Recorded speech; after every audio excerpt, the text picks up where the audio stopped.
Negotiations with Iran are back on again. Hey everyone, I am Joshua Swanson reporting from the CBN News Desk in Jerusalem. Here's what's happening in the Middle East. After appearing to fall apart, the United States and Iran are now set to meet Friday in Oman for renewed nuclear talks after last-minute disagreements nearly derailed them. Iran says the talks will focus strictly on its nuclear program, leaving out other small issues like sanctions, Iran's support of proxy terrorist groups, including Hamas and Hezbollah, and the regime's violent crackdown on protesters. Earlier plans to hold talks in Istanbul with regional partners were quietly dropped, highlighting just how delicate and unpredictable this diplomatic process remains. The announcement comes as rhetoric from President Donald Trump continues to heat up. Asked whether Iran's supreme leader should be concerned, Trump didn't mince words. I would say he should be very worried, yeah, he should be. While also claiming U.S. military action wiped out Iran's nuclear capabilities. Look, that country's a mess right now because of us. We went in, we wiped out their nuclear. If we didn't take out that nuclear, we wouldn't have peace in the Middle East because the Arab countries could have never done that. Secretary of State Marco Rubio took a more measured tone, pushing back on Iran's narrow proposal and making clear that any deal worth signing would also have to address ballistic missiles, terrorism, and the treatment of Iran's own people. What a novel idea. Meanwhile, in Gaza, the Israel Defense Forces released drone footage showing Hamas operatives transporting weapons inside ambulances. The IDF says the video exposes yet another violation of international law and the ceasefire, this time using medical vehicles for military purposes. Well, joining us to unpack the on-again, off-again, and back-on-again negotiations with Iran is Alex Traiman. He is the CEO and Jerusalem bureau chief of the Jewish News Syndicate, and he hosts the Jerusalem Minute. He made Aliyah in 2004, and he joins us from Jerusalem, where he now lives with his family. Alex, welcome, and thanks for joining us today. Thanks so much for having me. Alex, I want to know, Iran has agreed to resume nuclear talks, moving the location from Istanbul to Oman. Based on its history, is this last-minute switch and new location a negotiating tactic, or what does it reveal about how the Islamic Republic approaches diplomacy?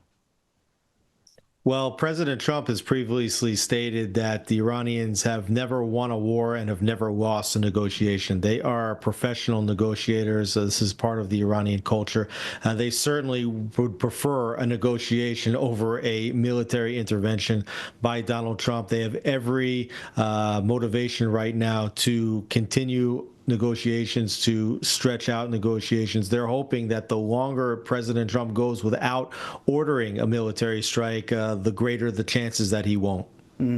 Well, Tehran wants the talks limited, of course, to its nuclear program, excluding, minor things like sanctions, supporting Hamas and Hezbollah, their violent crackdown on protesters. But what does Iran gain by narrowing the agenda in this way? Well, I think that they're just trying to stall. They'd like to deal with topics one at a time. Certainly, President Trump has stated in the last few days that the nuclear talks are the most important. But as Marco Rubio and others have discussed, the ballistic missiles also represent an existential threat to Israel. We know that the Iranians have been trying to rebuild their ballistic missile capabilities. And certainly what the Iranians have done to the innocent civilians who are protesting against the economic conditions in Iran, including a lack of water, including a lack of electricity. They've killed, according to some estimates, anywhere between 80 and 100,000 protesters. And Donald Trump has called this a red line. He said that he has those protesters' backs. Yeah, absolutely tragic. So back to President Trump, given his tactics, how does this pressure, knowing that he will use military force, how does this differ from, say, the Obama era or past U.S. negotiations with Iran? Well, past presidents, everyone starting, I guess, with Jimmy Carter and through Barack Obama and Joe Biden have tried to negotiate by releasing pressure on Iran. And the Iranian and the Middle Eastern negotiating tactic is that when you release pressure, they ask for more. So I think President Trump figures out that you need to have the inverse relationship. You need to put maximum pressure on the enemy and the opponent or the adversary in a negotiation in order to get to a meaningful compromise. Well, given the environment here in the Middle East and how different the culture is, that maximum pressure seems to be a tactic that's working. But what should we expect in terms of the outcomes? I guess, what are your predictions as far as the outcome of these talks? I wouldn't think that you're going to get any kind of a meaningful outcome here. I think that the talks are likely to break down. This is the nature of these types of talks. I think that President Trump's patience level with the Iranian regime is very, very thin right now. In fact, I think he might be using negotiation as a stalling tactic for the U.S. military as they plan a intervention inside Iran. You want to make sure, I think President Trump wants to make sure that any attack is successful and decisive and leads to a change in the regime.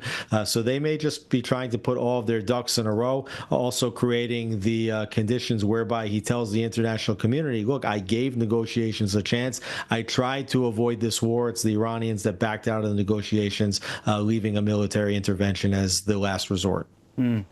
The quote of the day, Alex: nothing meaningful will come out of these talks.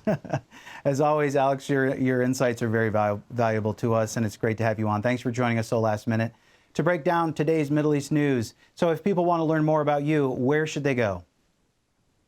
JNS.org and to our JNS TV YouTube channel. You got it. Thank you, Alex.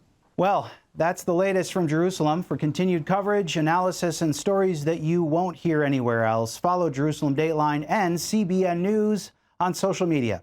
And if you'd like to support our reporting and stand with Israel, you can do so by donating to cbnisrael.org. That's cbnisrael.org. What we do here is donor supported. So if you're blessed by the news that we spread, please consider supporting us.